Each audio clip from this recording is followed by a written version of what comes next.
ಓ ಹುಜೂರ್ ಅವರೇ, ತಮ್ಮ ಹೃದಯ ಕಠೋರವಾದಂತ ಹೃದಯ ತಮ್ಮದ್ದಾಗಿದ್ದರೆ ತಮ್ಮ ಸುತ್ತಮುತ್ತಲಿನಲ್ಲಿ ಒಬ್ಬರೇ ಒಬ್ಬ ಅನುಯಾಯಿಯನ್ನು ಕೂಡ ನಾನು ನಿಮಗೆ ಕೊಡ್ತಾ ಇರಲಿಲ್ಲ. ಅವರ ಸ್ವಭಾವ ಮಹಿಮೆ ಆಗಿತ್ತು. ಚರ್ಚೆ ಇದೆ, ಅವರ ಚರಿತ್ರೆಗಳು ಓದಬೇಕು ನಾವು. ಅಶ್ಶಮಾಯಿಲುಲ್ ಮುಹಮ್ಮದಿಯ ಎಂಬ ಪ್ರತ್ಯೇಕವಾದ ಅಧ್ಯಯನ ಶಾಸ್ತ್ರ ಇದೆ. ಹುಜೂರ್ ಅವರ ಫಿಸಿಕಲ್ ಆದಂತಹ ಶರೀರದ ಭಾಗಗಳನ್ನು ಬಗ್ಗೆ ಹೇಳ್ತಾ ಇರೋದು. ಇದು ಪ್ರವಾದಿ ಕೀರ್ತನೆಗಳನ್ನು ಹೇಳುವ ಮಜ್ಲಿಸ್. ಇಲ್ಲಿ ಅದನ್ನು ಕೂಡ ನಾನು ಹೇಳಲೇಬೇಕಾಗಿತ್ತು. ಅಶ್ಶಮಾಯಿಲುಲ್ ಮುಹಮ್ಮದಿಯ, ಇದರಲ್ಲಿ ಹೇಳ್ತಾ ಇರುವುದು ಪ್ರವಾದಿ ಸಲ್ಲಲ್ಲಾಹು ಅಲೈಹಿ ವಸಲ್ಲಂ ಅವರ ಮುಖದ ಚಹರೆಯ ಆ ಒಂದು ಸೌಂದರ್ಯದ ಬಗ್ಗೆ, ಅವರ ಕೂದಲಿನ ಬಗ್ಗೆ, ಅವರ ಮೂಗಿನ ಬಗ್ಗೆ, ಅವರ ಮಾತಿನ ಬಗ್ಗೆ, ಅವರ ಮೌನದ ಬಗ್ಗೆ, ಅವರ ಉಜೂಯಿನ ಬಗ್ಗೆ, ಅವರ ನಮಾಜಿನ ಬಗ್ಗೆ, ಅವರ ನಡತೆಯ ಬಗ್ಗೆ, ಅವರ ಭಾಷಣಗಳ ಬಗ್ಗೆ ಎಲ್ಲವೂ ಕೂಡ ಬರೆಯಲ್ಪಟ್ಟಿದೆ, ಎಲ್ಲವೂ ಕೂಡ ದಾಖಲಿಸಲ್ಪಟ್ಟಿದೆ. ಅದಕ್ಕೂ ಪ್ರೊಫೆಟ್ ಮುಹಮ್ಮದ್ ಸಲ್ಲಲ್ಲಾಹು ಅಲೈಹಿ ವಸಲ್ಲಂ ರವರನ್ನು ಜನರು ಹಿಂಬಾಲಿಸುವಷ್ಟು, ಪ್ರೀತಿಸುವಷ್ಟು ಮತ್ತೊಂದು ನಾಯಕನನ್ನು, ಲೀಡರ್ ಅನ್ನು ನಮಗೆ ಯಾರಿಗೂ ಕೂಡ ಚರಿತ್ರೆಯಲ್ಲಿ ನೋಡಲಿಕ್ಕೆ ಸಾಧ್ಯ ಆಗ್ತಾ ಇಲ್ಲ.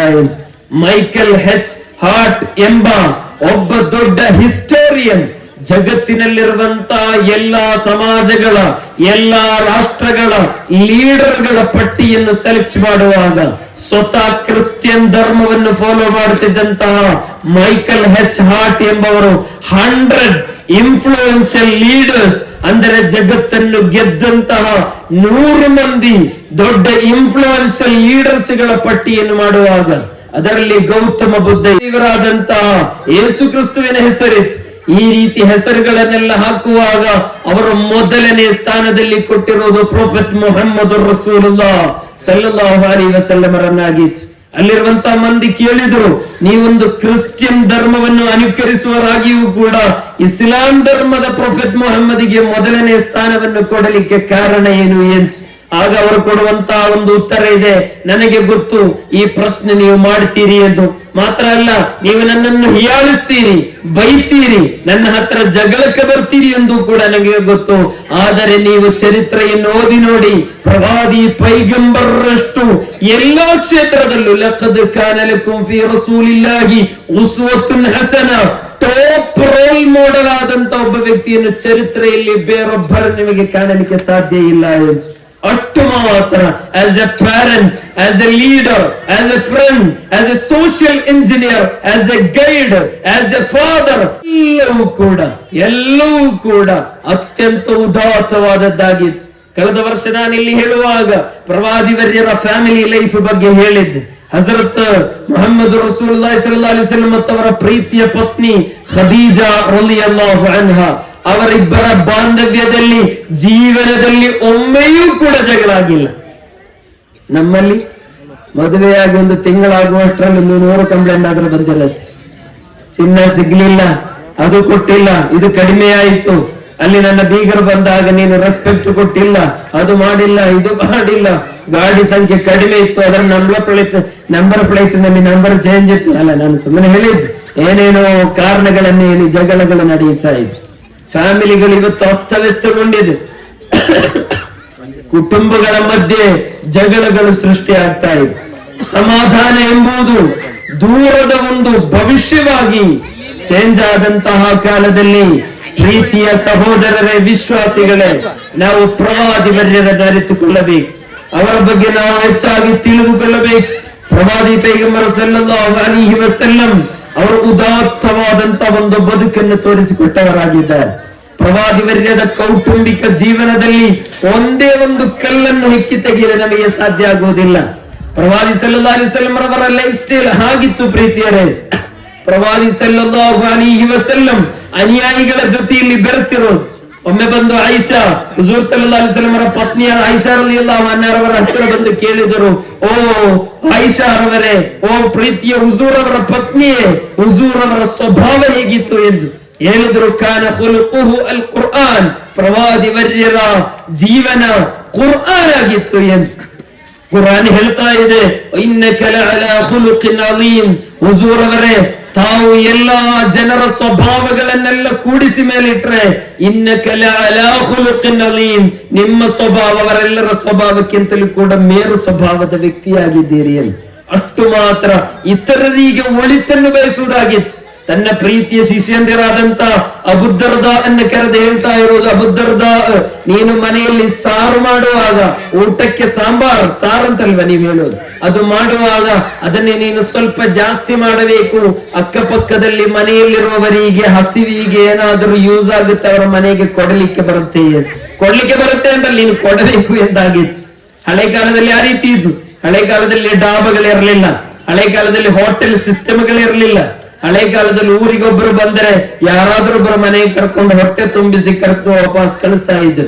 ಪ್ರವಾದಿ ಸಲ್ಲಲ್ಲಾಹು ಅಲೈಹಿ ವಸಲ್ಲಂ ರವರ ಆತಿಥ್ಯ ಮರ್ಯಾದೆ, ಪ್ರವಾದಿ ವರ್ಯರು ಹೇಳ್ತಾ ಇರುವುದು ಅದಬ್ ಅಂದ್ರೆ ಒಬ್ಬನು ನಿನ್ನ ಮನೆಗೆ ಅತಿಥಿಯಾಗಿ ಬಂದರೆ ಯಾವ ರೀತಿ ನೋಡ್ಕೊಳ್ಬೇಕು ಪರಿಶುದ್ಧವಾದ ಇಸ್ಲಾಂ ಹೇಳಿಕೊಡ್ತಾ ಇದೆ.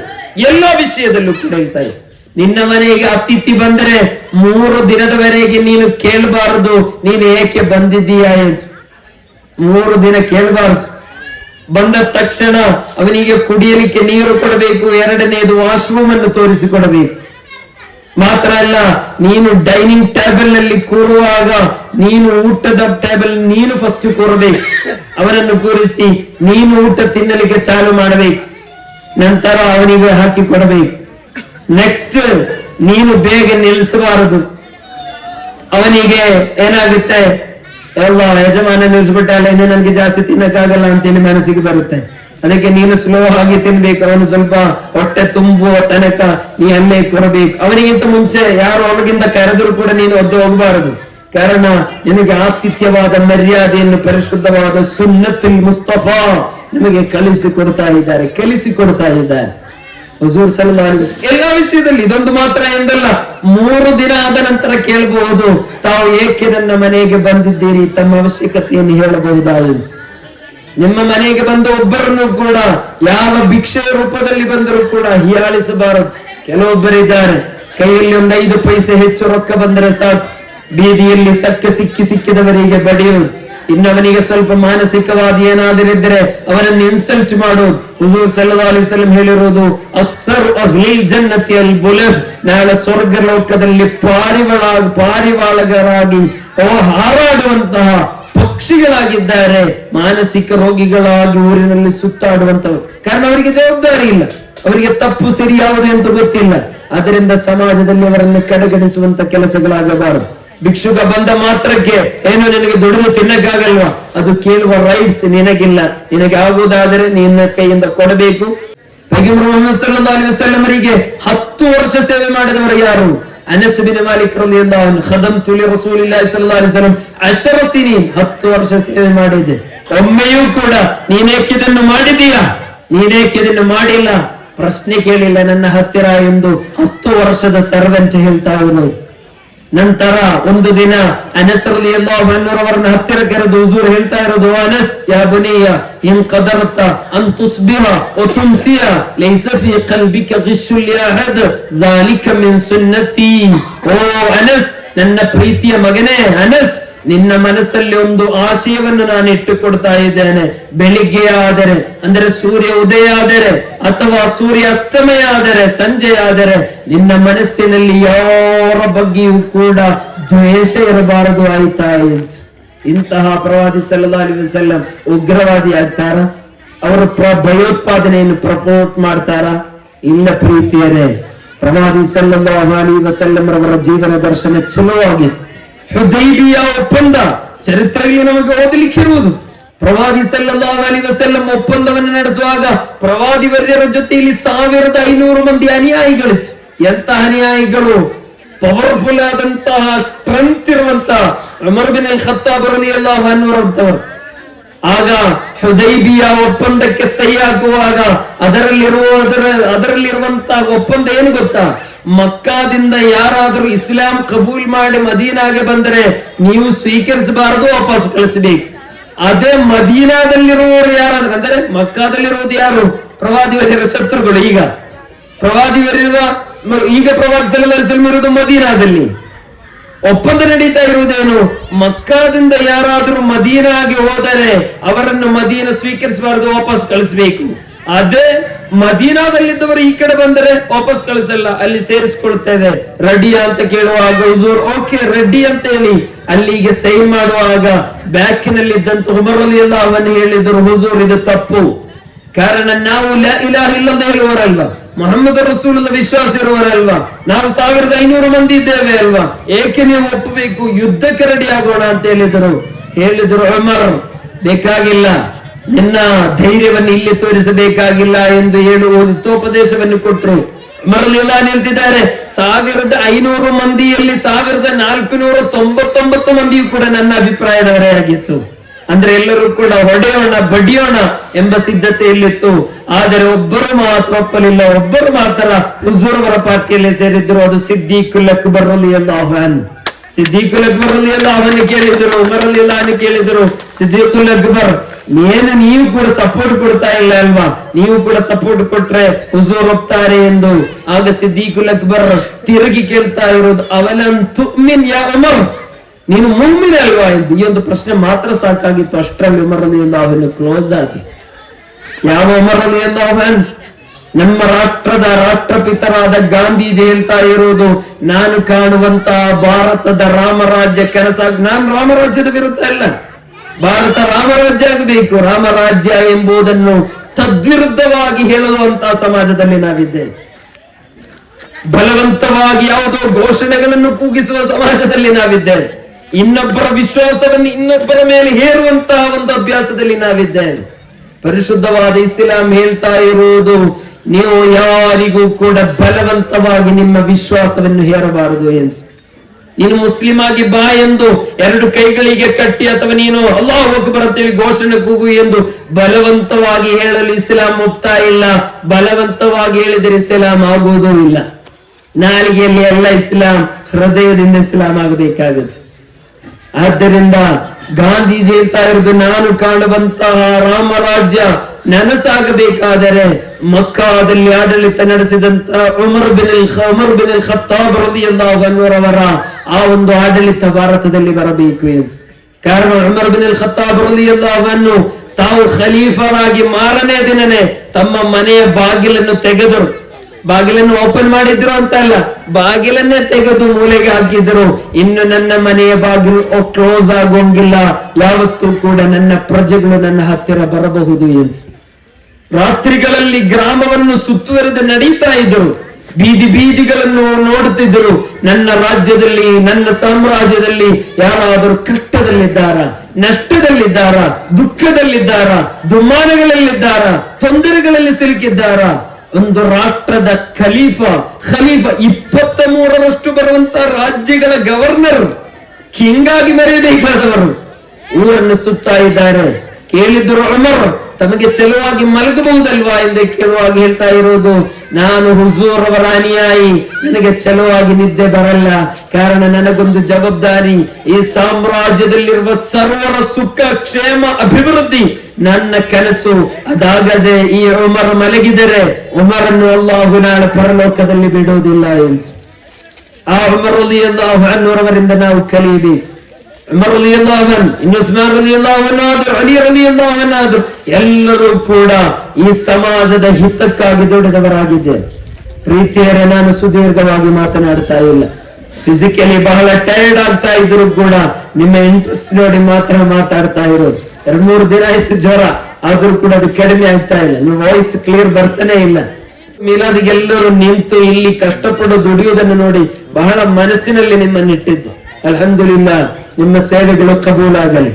ನಿಮ್ಮ ಮೆಹನತ್ತು ಸಣ್ಣದೆಲ್ಲ, ಪ್ರೀತಿ ಇರೋದು ಸಣ್ಣದಂತ ತಿಳ್ಕೊಳ್ಬೇಡಿ. ಆ ಮಕ್ಕಳಿಗೆ ನೀವು ಕೊಟ್ಟ ಪ್ರಾಕ್ಟೀಸ್, ಅವರ ಬಾಯಲ್ಲಿ ನೃತ್ಯಗಳು ಬರುವಾಗ, ಅವರ ಬಾಯಿಯಲ್ಲಿ ಭಾಷಣಗಳು ಬರುವಾಗ, ಅವರು ಕ್ವಿಜ್ಗಳಲ್ಲಿ ಸ್ಪರ್ಧಿಸುವಾಗ, ಅವರ ಡಿಬೇಟ್ಗಳಲ್ಲಿ ಭಾಗವಹಿಸುವಾಗ ಅವರು ಈ ದೇಶವನ್ನು ಕಟ್ಟುವವರಾಗಿ ಬೆಳಗುತ್ತಾರೆ. ಅವರ ಮನಸ್ಸಿನಲ್ಲಿ ದೇಶ ಪ್ರೇಮವನ್ನು ಹಾಕೊಡ್ತಿದ್ದೇವೆ. ಪ್ರವಾದಿ ಪ್ರೇಮವನ್ನು ಹಾಕೋದು ಅಂತ ಹೇಳಿದರೆ ಈ ದೇಶವನ್ನು, ದೇಶ ಪ್ರೇಮವನ್ನು ಹಾಕುವುದು ಎಂದರ್ಥ. ಕಾರಣ ಪ್ರವಾದಿ ಸಲ್ಲಲ್ಲಾಹು ಅಲೈಹಿ ವಸಲ್ಲಂ ಕಲಿಸಿರುವುದೇ, ನಿನ್ನ ದೇಶವನ್ನು ಪ್ರೀತಿಸುವಾಗ, ನೀನು ಹುಟ್ಟಿರುವ ಮಣ್ಣನ್ನು ಪ್ರೀತಿಸುವಾಗ ಮಾತ್ರ ನಿನ್ನ ಈಮಾನ್ ಪೂರ್ಣ ಆಗುವುದು ಎಂದು. ಅಂದರೆ ನೀನೊಬ್ಬ ಮುಸ್ಲಿಂ ಆಗಿ ಈ ನೆಲದಲ್ಲಿ ನಿಲ್ಬೇಕು ಅಂದರೆ ಪ್ರವಾದಿ ಪ್ರೇಮ ಎಂಬುದು most important thing. Most important ಪ್ರವಾದಿ ಪ್ರೇಮ. ಆ ಪ್ರವಾದಿ ಅಲ್ಲ ಲ ಇಮಾನ್ ಅಲಿಮಲ್ಲ ಮಹಬ್ಬತ್ ಅಲ್ಲ. ಜುಮಾದಲ್ಲಿ ಎಲ್ಲಾ ದಿನ ಭಾಷಣದಲ್ಲಿ ಕೇಳ್ತೇವೆ, ಮಹಬ್ಬತ್ ಇಲ್ಲ ಅಂದ್ರೆ ಈಮಾನ್ ಪೂರ್ತಿಯಾಗುವುದಿಲ್ಲ. ಆ ಮಹಬ್ಬತ್ ಹೃದಯದಲ್ಲಿ ಹಾಕಿಕೊಡುವಂತಹ ಕೆಲಸ. ಅಂದರೆ ನೀವು ಸಮಾಜವನ್ನು ಕಟ್ಟುವ ಕೆಲಸವನ್ನು ಇಲ್ಲಿ ಮಾಡ್ತಾ ಇದ್ದೀರಿ. ಪುಟಾಣಿಗಳ ಮನಸ್ಸಿನಲ್ಲಿ ಈ ಸಮಾಜದ ಒಳಿತಿನ ಬಗ್ಗೆ ನೀವು ಆದೇಶವನ್ನು ಕೊಡ್ತಾ ಇದ್ದೀರಿ. ಇಲ್ಲಿರುವಂತ ಪುಟಾಣಿ ಮಕ್ಕಳು ಇಲ್ಲಿ ನಡೆಯುವಾಗ ಅವರ ಶಬ್ದವನ್ನೆಲ್ಲ ಮಾಡ್ತಾ ಇರಬಹುದು, ಆದರೆ ಅವರ ಮನಸ್ಸಿನಲ್ಲಿ ಒಂದು ಆಶಯವನ್ನು ನೀವು ಕೊಡ್ತಾ ಇದ್ದೀರಿ. ಈ ಊರು ಅಂದ್ರೆ ಮಕ್ಕಳೇ ಸೌಹಾರ್ದದ ಊರು ಅಂತ ನೀವು ಅವರಿಗೆ ತೋರಿಸಿಕೊಡ್ತಾ ಇದ್ದೀರಿ. ಒಂದು ವಯಸ್ಸಿಗೆ ಬರುವಾಗ ಅವರಿಗೂ ಕೂಡ ಗೊತ್ತಾಗುತ್ತೆ, ನಮ್ಮ ಹಿರಿಯರು ಮೀಲಾದನ್ನು ಈ ರೀತಿ ಆಚರಿಸಿದ್ರು, ನಾವು ಕೂಡ ಆ ರೀತಿ ಆಚರಿಸಬೇಕು ಎಂಬುದು. ಅದು ಭಾಷಣದಿಂದ ಏನು ಪ್ರಯೋಜನ ಇಲ್ಲ, ಅದು ನೀವು ತೋರಿಸಿಕೊಡುವಾಗ ಅದರ ಎಫೆಕ್ಟ್ ಟಾಪ್ ಆಗಿರುತ್ತೆ. ಅಲ್ಹಮ್ದುಲಿಲ್ಲಾ, ನಿಮ್ಮ ಮೆಹನತಿಗಳು ಕಬೂಲಾಗಲಿ. ಸಣ್ಣ ಕಾರ್ಯ ಅಲ್ಲ, ಇಂಥೊಂದು ಕಾರ್ಯಕ್ರಮ ಮಾಡಬೇಕು ಅಂದ್ರೆ ಫೈನಾನ್ಷಿಯಲ್ ಆದಂತ ಖರ್ಚಿಗಿಂತಲೂ ಕೂಡ ಫಿಸಿಕಲ್ ಆಗಿ ಬಂದು ಇದಕ್ಕೆ ಸೇರುವವರು ಸಹಾಯ ಮಾಡುವ ಅಷ್ಟರಲ್ಲೊಂದು 4 ವಿಮರ್ಶೆ ಬರುತ್ತೆ. ಅವನು ದೊಡ್ಡಸ್ತಿಕೆ ಮಾಡ್ಲಿಕ್ಕೆಲ್ಲ ಮಾಡ್ತಾ ಇರೋದು. ಅವನಿಗೆ ಬೇಕಾದವನಿಗೆ ಮಾತ್ರ ಅವನು ಗುಲ್ಪೂಸಿ ಮಾಡ್ತಾನೆ, ಅವನಿಗೆ ಬೇಕಾದವರು ಮಾತ್ರ ಸ್ಟೇಜಿಗೆ ಕರೀತಾನೆ, ಎಲ್ಲ ಬರುತ್ತೆ. ನನ್ಗೂ ಪ್ರೀತಿಯ ವಿಶ್ವಾಸಿಗಳೇ, ನಿಮ್ಮ ಈ ಶ್ರಮ ನೀವು ಕಂಟಿನ್ಯೂಸ್ ಆಗಿ ಮಾಡ್ತಾನೆ ಇರಬೇಕು. ಕೂಡುವವರು ಕೂಡಲಿ, ತೊಗಲುವವರು ತೊಗಲ್ತಾನೆ ಇರಲಿ. ನಾವು ಈ ಸಮಾಜವನ್ನು ಪೋಣಿಸುವ, ಮನಸ್ಸುಗಳನ್ನು ಪೋಣಿಸುವ ಕೆಲಸವನ್ನು ಮಾಡುವವರಾಗಬೇಕು. ಮದೀನಾದಿಂದ ನನಗೆ ಕಲಿಸಿಕೊಡುತ್ತಿರುವಂತಹ ಸಂದೇಶ ಅದಾಗಿದೆ. ಪ್ರವಾದಿ ಪೈಗಂಬರ್ ಸಲ್ಲಲ್ಲಾಹು ಅಲೈಹಿ ವಸಲ್ಲಂ ಜೀವನದಿಂದ ನಾವು ಕಲಿಯುತ್ತಿರುವಂತಹ ಸಂದೇಶವೂ ಕೂಡ ಅದಾಗಿದೆ. ಆದ್ದರಿಂದ ನನ್ನ ತಾಯಂದಿರು ಇಲ್ಲಿದ್ದೀರಿ, ನನ್ನ ಪ್ರೀತಿಯರಾದಂತಹ ಸಹೋದರಿಯರಲ್ಲಿದ್ದೀರಿ. ನಿಮ್ಮೊಂದಿಗಿರುವಂತಹ ಪ್ರೀತಿಯಿಂದ ಹೇಳ್ತಾ ಇದ್ದೇನೆ, ನೀವು ಪ್ರವಾದಿಗರನ್ನು ನೀವು ಓದಬೇಕು. ಪ್ರವಾದಿ ಪೈಗಂಬರ್ ಸಲ್ಲಲ್ಲಾಹು ಅಲೈಹಿ ವಸಲ್ಲಂ ಅವರ ಜೀವನ ದರ್ಶನದ ಬಗ್ಗೆ ನೀವು ತಿಳಿದುಕೊಳ್ಳಬೇಕು.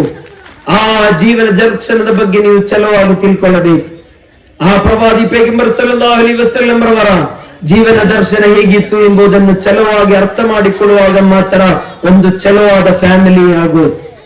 ಸಮಾಜದಲ್ಲೊಂದು ಫ್ಯಾಮಿಲಿ ಹಾಳಾದ್ರೆ ಮುಗೀತ, ಸಮಾಜ ಹಾಳಾಗುತ್ತೆ. ಒಂದು ಫ್ಯಾಮಿಲಿ ಹಾಳಾದ್ರೆ ಸಾಕು, ಅವರಿಗೆ ಸ್ವಲ್ಪ ಫಿನಾನ್ಷಿಯಲಿ ಕೂಡ ಪವರ್ ಇದ್ರೆ ಆ ಊರನ್ನೇ ಅವರು ಖರಾಬ್ ಮಾಡಿಬಿಡ್ತಾರೆ. ಇಲ್ಲಿ ಅಂತ ಉದಾಹರಣೆ ಇದೆ ಅಂತ ನನಗೆ ಗೊತ್ತಿಲ್ಲ, ಆಯ್ತಾ?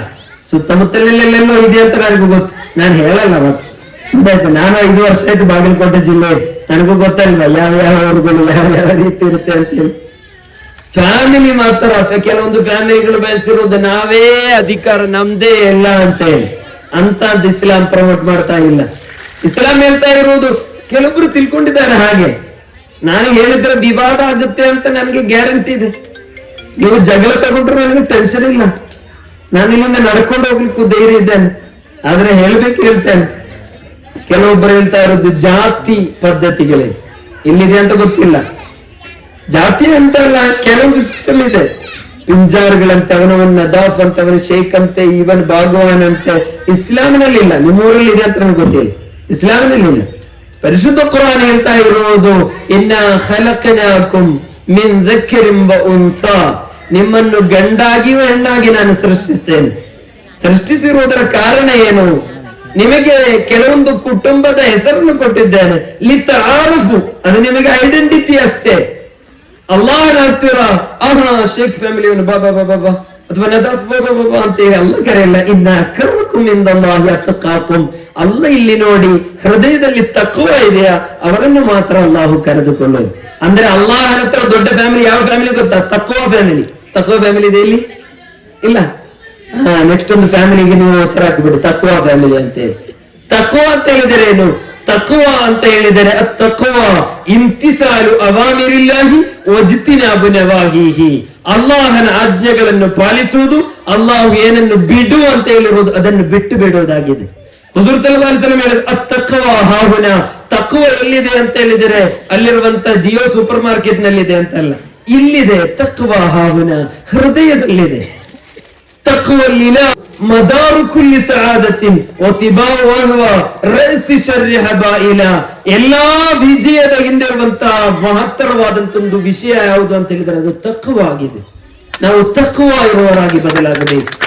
ಅಲ್ಲಾಹನನ್ನು ಬಹಳ ಇಷ್ಟಪಡುವವರೊಳ್ಳೆಯ ತಕ್ವಾದ ಕನ್ನಡ ಭಾಷಾರ್ಥ ಸೂಕ್ಷ್ಮಶಾಲಿಗಳು ಅಂತ. ಎಲ್ಲ ವಿಷಯದಲ್ಲೂ ಸೂಕ್ಷ್ಮತೆ ಇರುತ್ತೆ. ಮಾತನಾಡುವಾಗ, ನಾನಿಲ್ಲಿ ಭಾಷಣ ಮಾಡುವಾಗ ನನಗೆ ಸೂಕ್ಷ್ಮತೆ ಇರಬೇಕು. ಏನಾದ್ರೂ ಧರ್ಮಗಳ ಮಧ್ಯೆ ಜಗಳ ಆಗುವಂತ 4 ಪಾಯಿಂಟ್ ಹೇಳಿದ್ರೆ ಸಾಕು, ನಾನು ಇಲ್ಲಿಂದ ಹೋಗ್ತೇನೆ, ಬಾಕಿ ಇರುವವರ ಜೀವನದಲ್ಲ ನೆಮ್ಮದಿಗೆ ನಾನು ಕಲ್ಲು ಹಾಕಿ ಹೋಗಿದ್ದಂಗೆ. ಕೆಲವೊಬ್ರು ಅಂತವ್ರು ಇದ್ದಾರೆ, ಇಲ್ಲಿದ್ದಾರೆ ಅಂತ ಗೊತ್ತಿಲ್ಲ ನನಗೆ, ಕೆಲವೊಂದು ಕಡೆಗಳಲ್ಲಿದ್ದಾರೆ. ಮಾತನಾಡುವಾಗ ಶ್ರದ್ಧೆ ಇರಬೇಕು. ಮೌನ ಅದಕ್ಕೆಂದು ಬ್ಯೂಟಿಫುಲ್ ಆದಂತಹ ಒಂದು ಲೈಫ್ ಆಗಿದೆ, ಮೌನವಾಗಿರುವುದು ಏನು. ದೊಡ್ಡ ದೊಡ್ಡ ಮುನಿಗಳು ಋಷಿಗಳೆಲ್ಲವೂ ಕೂಡ ಹಿಮಾಲಯನ್ ಪರ್ವತಗಳಲ್ಲಿ ಹೋಗಿ ಚಟಪಟ ಚಟಪಟ ಹೇಳಿದ್ದಲ್ಲ, ಮೌನವಾಗಿ ಅವರ ದೇವರನ್ನು ಪಡೆದಿರೋದು. ಚರಿತ್ರೆ ನಮಗೆ ಅಂತನ್ನೆಲ್ಲವನ್ನು ಕೂಡ ಕಾಣಲಿಕ್ಕೆ ಸಾಧ್ಯ. ನಾವು ಓದ್ತಾ ಇಲ್ಲ, ಓದಲಿಕ್ಕೆ ಎಲ್ಲಿ ಟೈಮ್. ನಮಗೆಲ್ಲರಿಗೂ ಕೂಡ ಪಬ್ಜಿ, ಇನ್ಸ್ಟಾಗ್ರಾಮ್, ಅದರ ರೀಲ್ಸ್, ಈ ರೀಲ್ಸ್, ಅದರ ವಿಡಿಯೋ, ಈ ವಿಡಿಯೋ, ಈ ಶಾರ್ಟ್, ಅದು ಹಳದಿ ಮದುವೆ, ಈ ಮದುವೆ, ಅಂತದ್ದಿಂತದ್ದು ಎಲ್ಲ ಯಾವುದನ್ನು ಫಾಲೋ ಮಾಡಿ ಬರ್ತಾ ಇದೆ. ನಮ್ಮ ಹೆಣ್ಮಕ್ಳು ಸ್ವಲ್ಪ ಆ ವಿಷಯದಲ್ಲಿ ಸ್ವಲ್ಪ ಹೆಚ್ಚು.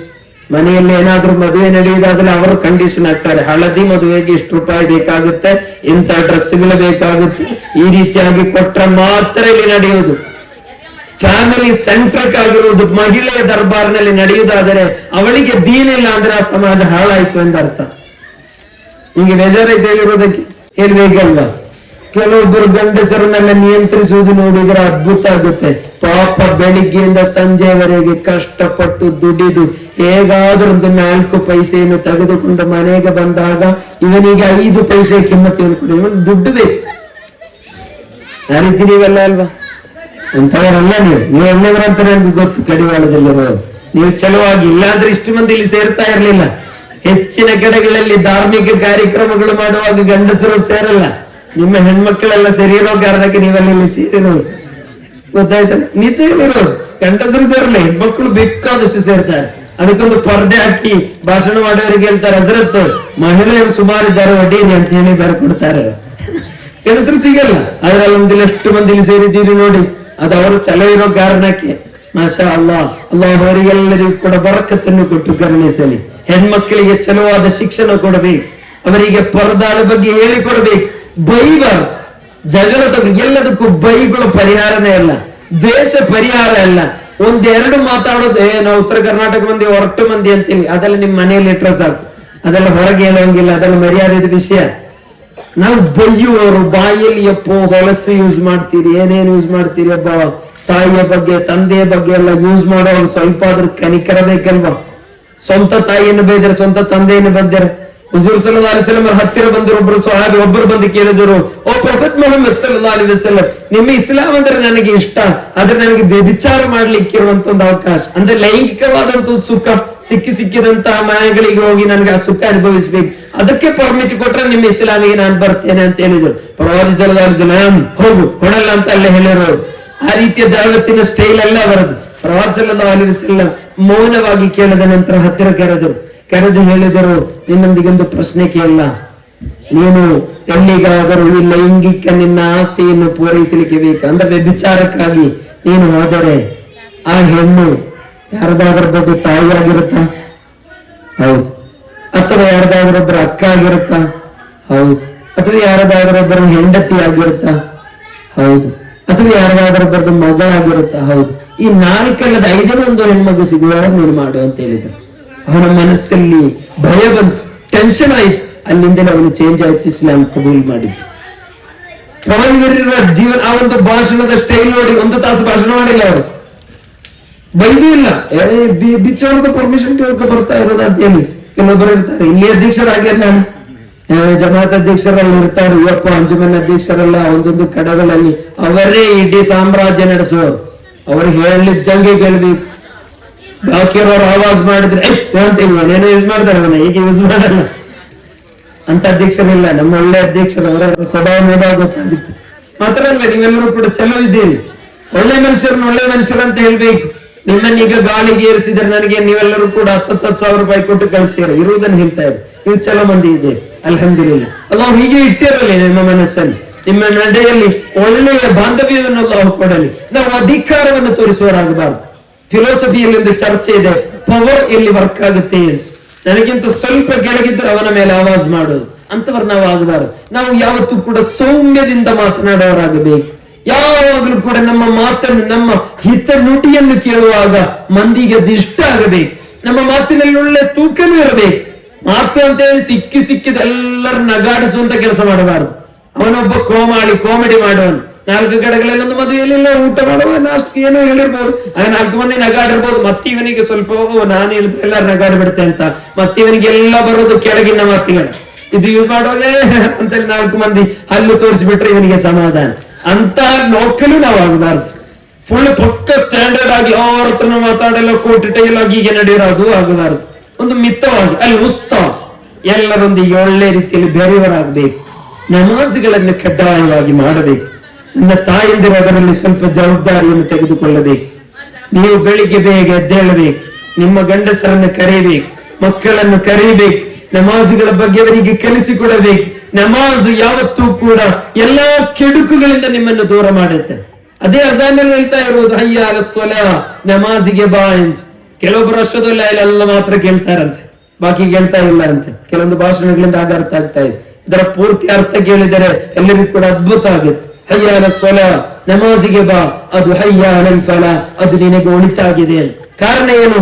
ಹಯ್ಯ ಅಲಲ್ ಫಲಾ ಅಂತೇಳಿ ಇವನು ಮಸೀದಿಗೆ ಹೋದರೆ ಆ ಮಸೀದಿಯಲ್ಲಿ ಕೂತ ನೀನು ಅಲ್ಲಿ ಒಬ್ಬನ ಮನೆ ಇದೆ, ಆ ಮನೆಯನ್ನು ಪುಡಿ ಪುಡಿ ಮಾಡು ಎಂದು ಹೇಳಿ ಕೊಡಲ್ಲ ಯಾರು ಕೂಡ. ಅಥವಾ ಅಲ್ಲ ಇಲ್ಲಿ ಮೂಲ ಸಾಬಿನ ಆ ಅಂಗಡಿಗೆ ಮಾತ್ರ ಬರಕುತ್ತು ಕೊಟ್ಟು ಗಣೇಶನ ಅಂಗಡಿಯನ್ನು ಹಾಳು ಮಾಡುವಂತ ದುವಾ ಮಾಡಲ್ಲ ಅಲ್ಲಿ. ಅಥವಾ ಅಲ್ಲಿ ಅಲ್ಲ ಇಲ್ಲಿರುವಂತ ಕಡಿವಾಳಲ್ಲಿರುವಂತ ನಮ್ಮ ಮನೆ ಮಂದಿಗೆ ಮಾತ್ರ ನೀನು ಒಳ್ಳೆಯದನ್ನು ಮಾಡುವಂತ ದುವಾ ಮಾಡಲ್ಲ. ಅಲ್ಲ ಎಲ್ಲರಿಗೂ ಕೂಡ ಒಳಿತು ಮಾಡುವಂತ ಹೇಳಿ ಇಮಾಮ್ ಸಾಬ್ ದುವಾ ಮಾಡ್ತಾರೆ. ಹಾಗೆ ಹಿಂದಿರುವವರೆಲ್ಲ ಅಲ್ಲ ಆಮೀನ್ ಅಂತ ಹೇಳುತ್ತೆ. ಇಂಥ ಒಂದು ಸೌಹಾರ್ದತ ವಾತಾವರಣ ಮಸೀದಿಯೊಳಗೆ ಇದೆ. ಮಸೀದಿಯೊಳಗೆ ಬಂದರೆ ಎಲ್ಲರೂ ಕೂಡ ಒಗ್ಗಟ್ಟಾಗಿ ನಿಲ್ತಾರೆ. ಏನಾದ್ರೂ ಟೆನ್ಷನ್ಗಳಿದ್ರೆ ಪರಸ್ಪರ ಶೇರ್ ಮಾಡ್ತಾರೆ. ಅದಕ್ಕೆ ಜಮಾತ್ ಮಾಡೋದು. ಜಮಾತ್ ಅಂದ್ರೆ ಮಸೀದಿಯಲ್ಲಿ ನಡೆಸುವಂತ ನಮಾಜ್ ಜಮಾತ್. ಮಸೀದಿಯಿಂದ ನಮಾಜ್ ಮುಗಿಸಿ ಬರುವಾಗ ಏನಾದ್ರೂ ಟೆನ್ಷನ್ಗಳೆಲ್ಲ ಇದ್ದರೆ ಪರಸ್ಪರ ಶೇರ್ ಮಾಡುವಾಗ ಅವರ ಟೆನ್ಷನ್ಗಳೆಲ್ಲವೂ ಕೂಡ ಹೋಗುತ್ತೆ. ಆದ್ದರಿಂದ ನನ್ನ ತಾಯಂದಿರು ಬಾಯಿಯಲ್ಲಿ ಗೀಬತ್ ಹೇಳುವರಾಗಬಾರದು, ಇತರರ ಬಗ್ಗೆ ಹೇಳುವರಾಗಬಾರದು. ಅಲಿ ರಲಿಯಲ್ಲಾಹು ಅನ್ಹು ಹೇಳ್ತಾ ಇದ್ದಾರೆ, ನಿಮ್ಮ ಬಗ್ಗೆ ಯಾರಾದರೂ ನಿಮ್ಮ ಹತ್ತಿರ ಇನ್ನೊಬ್ಬರ ಬಗ್ಗೆ ಬಂದು ಏನಾದ್ರೂ ಹೇಳಿದರೆ ನೀವು ಗ್ಯಾರಂಟಿ ಬರೆದಿಟ್ಕೊಳ್ಳಿ, ನಿಮ್ಮಿಂದ ಕೂಡ ಒಂದು ಇನ್ಫಾರ್ಮೇಶನ್ ತಗೊಂಡೋಗಿ ಇನ್ನೊಂದು ಕಡೆ ಕೊಡ್ತಾನೆ. ಎಷ್ಟು ಪವರ್ಫುಲ್ ಆದಂತ ವರ್ಡ್ ಅದು. ನಿಮ್ಮ ಹತ್ತಿರ ಒಬ್ಬರು ಬಂದು ಏನಾದ್ರೂ ಹೇಳಿದ್ರೆ ನಿಮ್ಮಿಂದ ಇನ್ಫಾರ್ಮೇಶನ್ ತಗೊಂಡಾಗ ಅವನು ನಿನ್ನ ಬಗ್ಗೆ ಇನ್ನೊಬ್ಬರ ಬಗ್ಗೆ ಹತ್ತಿರ ಹೋಗಿ ಹೇಳ್ತಾನೆ ಅಂತ. ಆದ್ದರಿಂದ ತಾಯಂದಿರು ಬಹಳ ಎಚ್ಚರದಿಂದ, ನಾಲಿಗೆ ತಾಯಂದಿರಿಗೆ ನರಕ ಸಿಗಲಿಕ್ಕೆ ಕಾರಣ ಏನು ಎಂದು ಹೇಳುವುದರ ಬಗ್ಗೆ ಚರ್ಚೆ ನಡೆಯುವಾಗ ಹೇಳ್ತಾ ಇರೋದು, ನಾಲಿಗೆಯ ಮೇಲೆ ಹಿಡಿತ ಇಲ್ಲ, ಬಾಕಿ ಎಲ್ಲದರಲ್ಲೂ ಕೂಡ ಅವರು ಒಳ್ಳೆಯವರು ಎಂದು. ಆ ನಾಲಿಗೆಯ ವಿಷಯದಲ್ಲಿ ನಾವು ಕಂಟ್ರೋಲ್ ಅನ್ನು ಕೊಟ್ಟರೆ ಖಂಡಿತವಾಗಿಯೂ ಕೂಡ ಚಲೋ ಆಗುತ್ತೆ. ಫ್ಯಾಮಿಲಿ ಲೈಫ್ ಚಲೋವಾಗಿ ನಡೆಸುವರಾಗಬೇಕು. ನಮ್ಮ ಮಾತಿನಲ್ಲಿ ಅಸಹ್ಯವಾದಂತಹ ವರ್ಡ್ಸ್ಗಳು ಯೂಸ್ ಮಾಡಬಾರದು ಪ್ರೀತಿಯರೇ. ಅದು ಮಕ್ಕಳು ಕೇಳಿ ಆ ಮಕ್ಕಳು ಕಲಿತಾರೆ, ಅದು ಕಷ್ಟ ಆಗುತ್ತೆ. ಕಷ್ಟ ಆಗುತ್ತೆ. ತಂದೆ ತಾಯಿಯ ಗೌರವದ ಬಗ್ಗೆ, ಪ್ರೀತಿಯ ಬಗ್ಗೆ ನಾವು ಕಲಿಸಿಕೊಡಬೇಕು. ಇವತ್ತು ತಾಯಿ ತಂದೆ ಗೌರವದ ಬಗ್ಗೆ ಹೇಳಿಕೊಡಲಿಕ್ಕೆ ಯಾರಿಗೂ ಕೂಡ ಸಾಧ್ಯ ಆಗ್ತಾ ಇಲ್ಲ. ಇನ್ನೊಂದು 3 ನಿಮಿಷದಲ್ಲಿ ಮುಗಿಸ್ತೇನೆ, 10 ಗಂಟೆ ಆಗುತ್ತಾ ಬಂತು. ತಂದೆ ತಾಯಿಂದರ ಬಗ್ಗೆ ಒಳ್ಳೆಯ ಗೌರವ ಇರಬೇಕು. ಎಷ್ಟು ಕಷ್ಟಪಟ್ಟು ತಾಯಿ ನಮಗೆ ಬದುಕನ್ನು ಕೊಟ್ಟಿರೋದು. ಮಲಗಕ್ಕಾಗುತ್ತಾ? ನಿದ್ರೆ ಮಾಡಕ್ಕಾಗುತ್ತಾ? ಚಲವಾಗಿ ನಡೆಯಕ್ಕಾಗುತ್ತಾ? ಏನು ಕೂಡ ಸಾಧ್ಯ ಆಗದಿರುವಂತಹ ಟೈಮಿನಲ್ಲಿ ಆ ತಾಯಿ ನಮಗೆ ಎಷ್ಟು ಚಲವಾದಂತಹ ಬದುಕನ್ನು ಕೊಟ್ಟಿರೋದು. ಎಷ್ಟು ಕಷ್ಟಪಟ್ಟಿದ್ದಾರೆ. ನಮ್ಮ ವೇಸ್ಟ್, ನಮ್ಮ ಶರೀರದಿಂದ ಹೋದಂತ ವೇಸ್ಟ್ ಅನ್ನು ಯಾರಾದ್ರೊಬ್ರು ಬಲಗೈಯಲ್ಲಿ ಮುಟ್ಟಿದ್ರೆ ಅದು ನಮ್ಮ ತಾಯಿ ಮಾತ್ರ, ಬೇರೆ ಯಾರು ಕೂಡ ಮುಟ್ಟಿಲ್ಲ. ಅಂತಹ ತಾಯಿಯನ್ನು ಅಲ್ಲಾಹು ಕೊಟ್ಟಾಗ ಆ ತಾಯಂದಿರಿಗೆ ನೀನು ಕೈಯಲ್ಲಿ ಸ್ವಲ್ಪ ರೊಕ್ಕ ಬರುವಾಗ ನಿನಗೆ ಬೇಕಾಬಿಟ್ಟು ಬೈಯುವ ರೀತಿಯಲ್ಲಾದರೆ ಅದು ದೊಡ್ಡ ಮಹಾಪಾಪ ಆಗಿಬಿಡುತ್ತೆ. ಒಬ್ಬರು ಇಮಾಮ್ ಹೇಳ್ತಿದ್ದಾರೆ, ನನ್ನ ತಾಯಿ ಜೀವಿಸಿರುವಾಗ ನನಗೆ ಮರಣ ಹೊಂದಲಿಕ್ಕೆ ಭಯ, ನನ್ನ ತಾಯಿ ಮರಣ ಹೊಂದಿದ ನಂತರ ಜೀವಿಸಲಿಕ್ಕೂ ನನಗೆ ಭಯ ಅನ್ಸು. ಕಾರಣ ನನ್ನ ತಾಯಿ ಜೀವಿಸಿರುವಾಗ ನಾನೇನಾದರೂ ಸತ್ತರೆ ನನ್ನ ತಾಯಿಯನ್ನು ನೋಡುವರಾರು ಎಂಬ ಚಿಂತೆ, ನನ್ನ ತಾಯಿ ಸತ್ತ ನಂತರ ನಾನು ಬದುಕುವುದಾದರೆ ನನಗಾಗಿ ಕೈ ಎತ್ತಿ ದುಆ ಮಾಡುವರು ಯಾರು ಎಂಬ ಚಿಂತೆ ಅನ್ಸು. ಎಂತಹ ಮಾತುಗಳು. ಮನೆಯಲ್ಲಿ ಹೋಗಿ ನಿಮ್ಮ ತಂದೆ ತಾಯಿಯನ್ನು ಕಳೆದುಕೊಂಡವರಿಗೆ ಗೊತ್ತಾಗುತ್ತೆ ತಾಯಿ ಎಂಬುದೊಂದು ಅದ್ಭುತವಾದ ಲೋಕ, ತಂದೆ ಎಂಬುದು ಅದ್ಭುತವಾದಂತಹ ಲೋಕ. ತಾಯಿ ಇಲ್ಲದ ಒಂದು ಮನೆಯಲ್ಲಿ ಹೋದರೆ ಎಷ್ಟು ನೋವಾಗುತ್ತೆ. ತಾಯಿ ಇಲ್ಲ ಅಂದ್ರೆ ಮನೆಯಲ್ಲಿ ಪ್ರಕಾಶ ಇಲ್ಲ. ನೀನ್ ಅದರಲ್ಲಿ 100 ಬಲ್ಬ್ ಹಚ್ಚಿದ್ರು ಕೂಡ ಆ ಪ್ರಕಾಶ ಸಿಗಲ್ಲ. ಮನೆಯಲ್ಲಿ ಹೋಗಿ ಅಮ್ಮ ಅಂತ ಕರೆಯಲಿಕ್ಕೆ ಒಬ್ಬರು ಜೀವ ಅಲ್ಲಿದ್ದರೆ ನಿನಗೆ ಸ್ವರ್ಗ ಇಲ್ಲಿದೆ ಅಂತೇಳಿ ನಿನಗೆ ಹೇಳಲಿಕ್ಕೆ ಸಾಧ್ಯ. ಆದ್ದರಿಂದ ತಾಯಿಗೆ ನೀನು ಇರ್ರೆಸ್ಪೆಕ್ಟಿವ್ ಆಗಿ ಅಂದ್ರೆ ಅವರಿಗೆ ರೆಸ್ಪೆಕ್ಟ್ ಕೊಡದ, ಅವರಿಗೆ ಬೆಲೆ ಕೊಡದ ಯಾವ ಮಾತುಗಳು ಹೇಳಬಾರದು. ವಯಸ್ಸಾಗಿರ್ಬೋದು, ಪಾಪ ಅವರಿಗೆ ನಡೆಯಕ್ಕೆ ಆಗ್ತಾ ಇರ್ಲಿಲ್ಲ, ಅವರಿಗೆ ಮಾತಾಡಕ್ಕೆ ಗೊತ್ತಿಲ್ಲ, ನಿನ್ನಷ್ಟು ಅವನಿಗೆ ಮೊಬೈಲ್ ಯೂಸಕ್ಕೆ ಗೊತ್ತಿಲ್ಲ, ನಿನ್ನಷ್ಟು ದೊಡ್ಡ ದುಡ್ಡು ಅವರ ಕೈಯಲ್ಲಿಲ್ಲ. ಆದರೂ ಕೂಡ ನೀನೆಲ್ಲಾದ್ರೂ ಬಿದ್ದರೆ ಮೊದಲು ಕಣ್ಣಲ್ಲಿ ನೀರು ಸುರಿಸುವುದು ಆ ತಾಯಿಯಾಗಿರುತ್ತೆ. ಅಂತಹ ತಾಯಿಯನ್ನು ನಿಮ್ಮನ್ನು ಬೈದರು, ಒಡೆದರು, ತಾಯಿಗೆ ತಿರುಗಿ ಜವಾಬು ಹೇಳುವರಾಗಬಾರದು ನಾವು. ಕೆಲವೊಬ್ರು ತಾಯಿಗೆ ಒಳ್ಳೆ ರೆಸ್ಪೆಕ್ಟ್ ಕೊಡುತ್ತೆ, ಕಷ್ಟಪಟ್ಟು ದುಡಿಯುವಂತಹ ತಂದೆ, ಸಾಕುವ ತಂದೆಗೆ ರೆಸ್ಪೆಕ್ಟ್ ಕೊಡಲ್ಲ. ತಂದೆಗೆ ರೆಸ್ಪೆಕ್ಟೇ ಇಲ್ಲ. ದೂರದ ಊರಿನಿಂದೆಲ್ಲ ಫೋನ್ ಮಾಡಿ ತಂದೆಗೆ ಫೋನ್ ಮಾಡಿ, ತಂದೆ ಫೋನ್ ಎತ್ತಿದ್ರೆ ಅಬ್ಬ ಅಮ್ಮಿಗಿದ್ರೆ ಅಮ್ಮಿಗೆ ಮಾತಾಡ. ಈ ತಂದೆಗೆ ಮತ್ತೆ ಪೋಸ್ಟ್ ಮ್ಯಾನ್ ಕೆಲಸ ತಂದೆ ಹತ್ರ ಮಾತಾಡೋದೇ ಇಲ್ಲ. ಒಂದು 5 ನಿಮಿಷ ಆದ್ರೂ ತಂದೆ ಹತ್ರ ಮಾತಾಡಿ ನೋಡಿ, ಆ ತಂದೆಗೆ ಎಷ್ಟು ಖುಷಿ ಆಗುತ್ತೆ.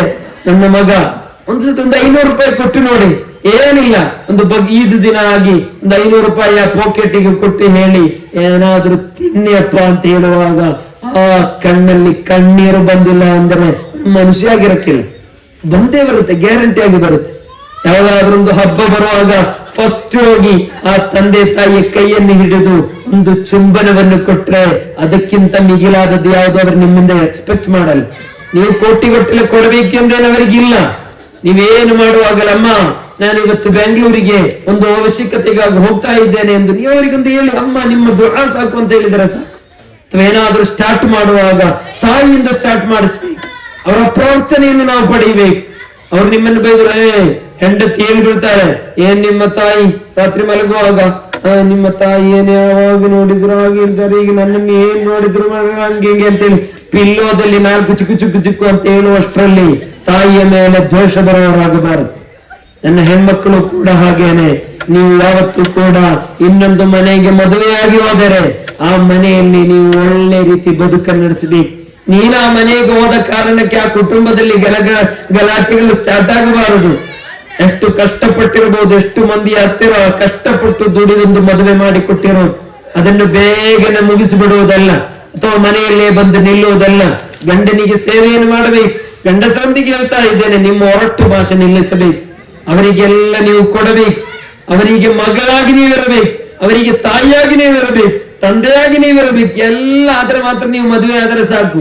ಅದು ಬಿಟ್ಟು 4 ಕಡೆಗಳಲ್ಲಿವೆ ಹ್ಯಾಪಿ ನೀವು ಹ್ಯಾಪಿ ಎಂದು ಏನು ನಿಕಾಹ್ ಮುಬಾರಕ್ ಅಥವಾ ಶಾದಿ ಮುಬಾರಕ್ ಸ್ಟೇಟಸ್ ಆಗ್ಲಿಕ್ಕೆ ಏನು ಮದುವೆ ಆಗ್ಲಿಕ್ಕೆ ಹೋಗ್ಬೇಕು. ನಾವು ಮದುವೆ ಆಗ್ತಾ ಇರುವುದು ಒಂದೊಳ್ಳೆ ಕೌಟುಂಬಿಕವಾದ ವಾತಾವರಣ ನಿರ್ಮಿಸಲಿಕ್ಕೆ ಬೇಕಾಗುತ್ತೆ. ಭಾಷಣವನ್ನು ಮಾಡ್ತಾ ಹೋದರೆ ಇನ್ನು ಸುದೀರ್ಘವಾಗಿ ಮಾತನಾಡಲಿಕ್ಕೆ. ಆದ್ದರಿಂದ ಪ್ರವಾದಿ ಪೈಗಂಬರ್ ಸಲ್ಲಲ್ಲಾಹು ಅಲೈಹಿ ವಸಲ್ಲಂ ರವರ ಜೀವನ ದರ್ಶನವನ್ನು ನಾವು ತಿಳಿದುಕೊಳ್ಳಬೇಕು. ಹಜರತ್ ಬಿಲಾಲ್ ರಲಿಯಲ್ಲಾಹು ಅನ್ಹು ರವರ ಒಂದು ಘಟನೆಯನ್ನು ಹೇಳಿ ನಾನು ಮುಗಿಸ್ತೇನೆ. ಬಿಲಾಲ್ ರಲಿಯಲ್ಲಾಹು ಅನ್ಹು ಪ್ರವಾದಿ ಸಲ್ಲಲ್ಲಾಹು ಅಲೈಹಿ ವಸಲ್ಲಂ ರವರ ಸೇವೆಯನ್ನು ಮಾಡಿದವರು. ಬಿಲಾಲ್ ಅಂತ ಹೇಳಿದರೆ ನೀಗ್ರೋ ವಂಶದಿಂದ ಬಂದವರು, ಶರೀರ ಕಪ್ಪಾದ ಕಲರ್ ಅವರು. ಯಾರು ನೋಡಿದರೂ ಕೂಡ ಬಿಲಾಲನ್ನು ನೋಡಿದರೆ ಅಷ್ಟು ಇಷ್ಟಪಡ್ತಾ ಇರಲಿಲ್ಲ. ಬಿಲಾಲ್ ಅಂತ ಹೇಳಿದ್ರೆ ಒಬ್ಬರ ಗುಲಾಮರಾಗಿದ್ರು, ಉಮಯ್ಯತ್ತಿನ ಗುಲಾಮರಾಗಿದ್ದಂತ ಬಿಲಾಲ್ ರಲಿಯಲ್ಲಾಹು ಅನ್ಹು. ಒಂದು ದಿನ ಉಮರ್ ಬಿನ್ ಖತ್ತಾಬ್ ರಲಿಯಲ್ಲಾಹು ಅನ್ಹು ಕೇಳಿದರು, ಯಾ ಸಯ್ಯಿದಿ ಬಿಲಾಲ್, ನಿಮ್ಮ ಜೀವನದಲ್ಲಿ ಸಂತೋಷದ ಗಳಿಗೆ ಯಾವುದು ಎಂದು. ಪ್ರವಾದಿ ಪೈಗಂಬರ್ ಸಲ್ಲಲ್ಲಾಹು ಅಲೈಹಿ ವಸಲ್ಲಂ ರವರ ಪ್ರೀತಿಯ ಶಿಷ್ಯಂದಿರಾದ ಬಿಲಾಲ್ ರಲಿಯಲ್ಲಾಹು ಅನ್ಹು ಹೇಳಿದರು, ಈ ಕಪ್ಪಗೆಯ ಶರೀರದ ಈ ಸಮಾಜದಲ್ಲಿ ಎಲ್ಲಾ ರೀತಿಯಲ್ಲೂ ತುಳಿತಕ್ಕೊಳಪಟ್ಟಂತಹ ನನಗೆ ಜೀವನದಲ್ಲಿ ಸಿಕ್ಕಿದಂತ ಅತ್ಯಂತ ದೊಡ್ಡ ನಿಮಿಷ ಯಾವುದು ಗೊತ್ತಾ? ನನಗೊಂದು ಕಾಲ ಇತ್ತು ಅಮಾವಾಸ್ಯೆಯ ದಿನದಂದು. ನಾನು ಅಮಾವಾಸ್ಯೆಯ ದಿನಕ್ಕಾಗಿ ಕಾಯ್ತಾ ಇದ್ದೆ. ಅಮಾವಾಸ್ಯ ದಿನದಲ್ಲಿ ಪೂರ್ಣ ಚಂದ್ರ ಇರುತ್ತೆ ಅಲ್ವಾ? ಕೆಲವೊಬ್ಬರ ಕನಸಲ್ಲೆಲ್ಲ ಬಂದಿರ್ಬೋದು, ಕಣ್ಣೆಲ್ಲ ಕ್ಲೋಸ್ ಆಗ್ಬಿಟ್ಟಿದೆ, ನಿದ್ದೆ ಬರ್ತಾ ಇದೆ. ನಾನು ಇಷ್ಟು ಕಷ್ಟಪಟ್ಟು ಕೂಗುವಾಗ ನಿದ್ದೆ ಬರುದಂದ್ರೆ ಎಂತಪ್ಪ ನೀವು. ಮತ್ತೆ ನಿದ್ದೆ ಮಾಡುವಾಗ ಮಕ್ಕಳೆಲ್ಲ ಕೂಗಿದ್ರೆ ನೀವು ಬೈತೀರಿ, ಇಷ್ಟು ದೊಡ್ಡ ಸ್ಪೀಕರ್ ಹಚ್ಚುವಾಗ ನೀವು ನಿದ್ದೆ ಮಾಡ್ತೀರಿ. ಮಕ್ಕಳ ನಿಮ್ಗೆ ಸಣ್ಣ ಪುಟ್ಟ ಏನಾದ್ರು ಸೌಂಡ್ ಮಾಡುವಷ್ಟು ನಿದ್ದೆ ಮಾಡಬೇಡ್ರಿ ಅಂತೇಳಿ ಗಲಾಟೆ ಮಾಡ್ತೀರಿ. ಇಷ್ಟು ಸೌಂಡ್ ಇದ್ರೆ ನೀವು ನಿದ್ದೆ ಮಾಡ್ತೀರಿ. ಎಲ್ಲಿ ಬಿಲಾಲ್ ರಲಿಯಲ್ಲಾಹು ಅನ್ಹು ಹೇಳ್ತಿದ್ದಾರೆ, ಅಮಾವಾಸ್ಯ ರಾತ್ರಿಗೆ ಬೇಕಾಗಿ ನಾನು ವೆಯ್ಟ್ ಮಾಡಿದ್ದೆ. ಕಾರಣ ನನಗೆ ಹಾಕಲಿಕ್ಕಂತೂ ಬಟ್ಟೆ ಇರಲಿಲ್ಲ. ಅಮಾವಾಸ್ಯೆಯ ರಾತ್ರಿಯಲ್ಲಿ ನಾನು ನಡೆದುಕೊಂಡು ಹೋಗುವಾಗ ನನಗೆ ಬಟ್ಟೆ ಇಲ್ಲದೆ ನನಗೆ ಹೋಗಲಿಕ್ಕೆ ಸಾಧ್ಯ ಎಂಬುದರಿಂದ ಅಮಾವಾಸ್ಯೆಯ ದಿನಕ್ಕಾಗಿ ನಾನು ವೆಯ್ಟ್ ಮಾಡಿ ಕೊನೆಗೆ ಖರ್ಜೂರದ ಎಲೆಗಳನ್ನು ಜೋಡಿಸಿ ಅದನ್ನು ಒಣಗಿಸಿ ಒಂದು ಬಟ್ಟೆ ರೂಪವನ್ನು ಪಡೆದು ನನ್ನ ಶರೀರದ ಅಲ್ಪ ಸ್ವಲ್ಪ ಭಾಗಗಳನ್ನು ಮುಚ್ಚಿ ಅಮಾವಾಸ್ಯೆಯ ರಾತ್ರಿಯಲ್ಲಿ ನಾನು ಮೆಲ್ಲನೆಯ ರಾತ್ರಿಯಲ್ಲಿ ನಡೆದುಕೊಂಡು ಹೋದೆ. ಪ್ರವಾದಿ ಪೈಗಂಬರ್ ಸಲ್ಲಲ್ಲಾಹು ಅಲೈಹಿ ವಸಲ್ಲಂ ಎಂಬ ಆ ಬಿಳುಪಿನ ಸೌಂದರ್ಯದ ಸತ್ವಪೂರ್ಣವಾದಂತಹ ಮಾದರಿ ಮನುಷ್ಯನ ಬಾಗಿಲಿನ ಹತ್ತಿರ ನಿಂತು ಆ ಬಾಗಿಲಿಗೆ ಮೆಲ್ಲನೆ ಬಡಿದೆ. ಒಳಗಿನಿಂದ ಕೇಳಿದರು, ಯಾರು ಹೊರಗಿನಿಂದ ಬಡೀತಾ ಇರುವುದು ಎಂದು. ಅಲ್ಲಿಂದ ಜವಾಬು ಬಂತು, ಹೊರಗಿನಿಂದ ಅನಯ ರಸೂಲಲ್ಲಾಹ್, ನಿಮ್ಮ ಬಿಲಾಲ್ ಆಗಿದ್ದೇನೆ ನಾನು ಅಂತ ಹೇಳುವಾಗ ಹೊರಗೆ ಬಂದ ಪ್ರವಾದಿ ಪೈಗಂಬರ್ ಸಲ್ಲಲ್ಲಾಹು ಅಲೈಹಿ ವಸಲ್ಲಂ ಹೊರಗೆ ಬಂದು ಆ ಬಿಲಾಲನ್ನು ತಪ್ಪಿಕೊಂಡು ಹಿಡಿದರು. ಕಪ್ಪಗೆ ವರ್ಣದ, ಸಮಾಜದಲ್ಲಿ ಯಾರೂ ಕೂಡ ನೋಡಲು ಇಷ್ಟಪಡದ ಶರೀರದ ರೂಪವಾದ ಬಿಲಾಲನ್ನು ಹುಜೂರ್ ಸಲ್ಲಲ್ಲಾಹು ಅಲೈಹಿ ವಸಲ್ಲಂ ತಬ್ಬಿ ಹಿಡಿದರು. ಬಿಲಾಲ್ ಹೇಳ್ತಿದ್ದಾರೆ, ಅಷ್ಟೊಂದು ಸೌಂದರ್ಯಪೂರ್ಣವಾದ ಸತ್ವಪೂರ್ಣವಾದ ಪ್ರವಾದಿ ಸಲ್ಲಲ್ಲಾಹು ಅಲೈಹಿ ವಸಲ್ಲಂ ನನ್ನನ್ನು ತಪ್ಪಿಕೊಂಡಾಗ ಸಂತೋಷ ನನ್ನ ಜೀವನದಲ್ಲಿ ಒಮ್ಮೆಯೂ ಕೂಡ ಸಿಗಲಿಲ್ಲ. ಸಮಾಜದಲ್ಲಿ ಕಟ್ಟ ಕಡೆಯ ವ್ಯಕ್ತಿಯನ್ನು ಕೂಡ ಗೌರವಿಸುವ ಪ್ರೀತಿಸುವ ಪ್ರವಾದಿ ಸಲ್ಲಲ್ಲಾಹು ಅಲೈಹಿ ವಸಲ್ಲಂ ಮದೀನಾದಿಂದ ವಾಪಸ್ ಮಕ್ಕಾವನ್ನು ತಮ್ಮ ಹಿಡಿತಕ್ಕೆ ಮತ್ತೆ ಫತಹ್ ಮಾಡಿದಾಗ, ಮಕ್ಕಾ ಫತಹನ್ನು ಮಾಡಿದಾಗ ಅಲ್ಲಿ ಬಿಳಿ ಕಲರಿನಿಂದ ಕಂಗೊಳಿಸುವ ಸಲ್ಮಾನ್ ಅಲ್ ಫಾರಿಸ್ ಇದ್ದಾರೆ, ಧೈರ್ಯವಂತ ಉಮರ್ ರಲಿಯಲ್ಲಾಹು ಅನ್ಹು ಇದ್ದಾರೆ, ಅಬೂಬಕರ್ ಸಿದ್ದೀಕ್ ರಲಿಯಲ್ಲಾಹು ಅನ್ಹು ಇದ್ದಾರೆ. ಎಲ್ಲರೂ ಕೂಡ ಇರುವಾಗಲೂ ಅಲ್ಲಾಹನ ಹುಜೂರ್ ಹೇಳ್ತಾ ಇರೋದು, ಯಾ ಬಿಲಾಲ್, ಕಅಬಾದ ಮೇಲೆ ಹತ್ತಿ ನೀನು ಅಜಾನನ್ನು ಕೂಗು ಎಂದು. ಅಂದರೆ ನ್ಯಾಯದ ಅತ್ಯಂತ ಸತ್ವಪೂರ್ಣವಾದ ಸಂದೇಶ ಕೊಟ್ಟ ಪ್ರವಾದಿ ಸಲ್ಲಲ್ಲಾಹು ಅಲೈಹಿ ವಸಲ್ಲಂ. ಆ ಪ್ರವಾದಿಗಳನ್ನು ನಾವು ಪ್ರೀತಿಸಬೇಕು. ಈ ಮಹಬ್ಬತ್ತಿನ ವೇದಿಕೆಯಲ್ಲಿ ನನ್ನ ಪ್ರೀತಿಯರಾದಂತಹ ತಾಯಂದಿರೊಂದಿಗೆ ಹೇಳ್ತೇನೆ, ಹುಜೂರ್ ಅವರ ಮೇಲೆ ನಾವು ದರೂದ್ ಹೋಗಬೇಕು, ಡೈಲಿ ದರೂದನ್ನು ಹೇಳಬೇಕು. ಪ್ರವಾದಿ ಸಲ್ಲಲ್ಲಾಹು ಅಲೈಹಿ ವಸಲ್ಲಂ ಅಲ್ಲದೆ ಮತ್ತೆ ಯಾರು ನಿಮ್ಮ ಕೈ ಹಿಡಿಯಲಿಕ್ಕೆ ಬರುವುದಿಲ್ಲ. ಕಬರಿನಲ್ಲಿ ಪ್ರವಾದಿ ವಲ್ಯರಲ್ಲದೆ ಮತ್ತೆ ಯಾರು ಕೂಡ ಇಲ್ಲ. ದುನಿಯಾದ ಬದುಕು ಶಾಶ್ವತ ಅಲ್ಲ.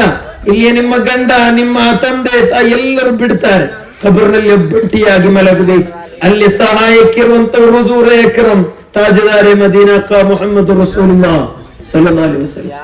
ಆ ಹುಜೂರ್ ನಮ್ಮನ್ನು ಇಷ್ಟಪಟ್ಟು ನಮ್ಮನ್ನು ನೋಡ್ಬೇಕು ಅಂದರೆ ಆ ಹುಜೂರ್ ಹೇಳಿದಂಗೆ ನಾವು ಬದುಕಬೇಕು. ಆಗಲಿ ಭಾಷಣ ಮಾಡುವಾಗ ಇಲ್ಲಿ ಒಬ್ಬರು ಚಲವಾಗಿ ಹೇಳಿದ್ರು, ನೀವು ಹುಜೂರ್ ಅವರಂತೆ ಬದುಕಲು ಕಷ್ಟ, ಬದುಕಲು ಪಡೆಯ, ಬದುಕಲು ಟ್ರೈ ಮಾಡಿ ಅಂತ. ಅದು ಸುಲಭದ ಕೆಲಸ ಅಲ್ಲ, ಅದು ಬಹಳ ದೊಡ್ಡ ಟಾಸ್ಕ್. ಹುಜೂರ್ ಅವರಂತೆ ಬದುಕಕ್ಕೆ ಸಾಧ್ಯನ? ಚಂದ್ರ, ಆಕಾಶ, ಭೂಮಿ ಎಲ್ಲದರಲ್ಲೂ ಕೂಡ ಅತ್ಯಪೂರ್ಣವಾದ ಉದಾಹರಣೆ ಅದು ಹುಜೂರ್ ಸಲ್ಲಲ್ಲಾಹು ಅಲೈಹಿ ವಸಲ್ಲಂ. ಆ ಹುಜೂರ್ ಅವರಂತೆ ಬದುಕಲು ನಮಗೆ ಸಾಧ್ಯ ಇಲ್ಲ. ಆದರೆ ಒಂದನ್ನು ಹೇಳ್ತೇನೆ, ಹುಜೂರಿಗೆ ಸಂತೋಷ ಕೊಡ್ಲಿಕ್ಕೆ ನಮಗೆ ಸಾಧ್ಯ ಇಲ್ಲ, ಆದರೆ ಹುಜೂರಿಗೆ ಬೇಜಾರು ಕೊಡ್ಲಿಕ್ಕೆ ನಾವು ಆಗಬಾರದು. ನನ್ನ ಕೂದಲಿನ ಶರೀರದ ಸ್ಟೈಲ್ ನೋಡಿ, ನನ್ನ ಕೂದಲಿನ ಸ್ಟೈಲ್ ನೋಡಿ, ನನ್ನ ಡ್ರೆಸ್ಸಿಂಗ್ ಸ್ಟೈಲ್ ನೋಡಿ ಹುಜೂರಿಗೆ ಇಷ್ಟಪಟ್ಟಿಲ್ಲ ಅಂದ್ರೆ ಅಲ್ಲಾಹು ಸುಮ್ಮನೆ ಬಿಡಲ್ಲ. ಪ್ರೀತಿಯಲ್ಲಿ ಈ ಸೌಹಾರ್ದದ ವೇದಿಕೆಯಲ್ಲೂ ಈಮಾನಿನ ಈ ಮಾತನ್ನು ನಾನು ಹೇಳಲಿಕ್ಕೆ ಕಾರಣ, ಕೆಲವೊಬ್ಬರು ತಿಳ್ಕೊಳ್ತಾ ಇಲ್ಲ, ಬೇಕಾಬಿಟ್ಟು ಬದುಕನ್ನು ನಡೆಸ್ತಾ ಇದ್ದಾರೆ. ಮರಣ ಎಂಬ ಚಿಂತೆಯೇ ಅವರ ಮನಸ್ಸಲ್ಲಿಲ್ಲ.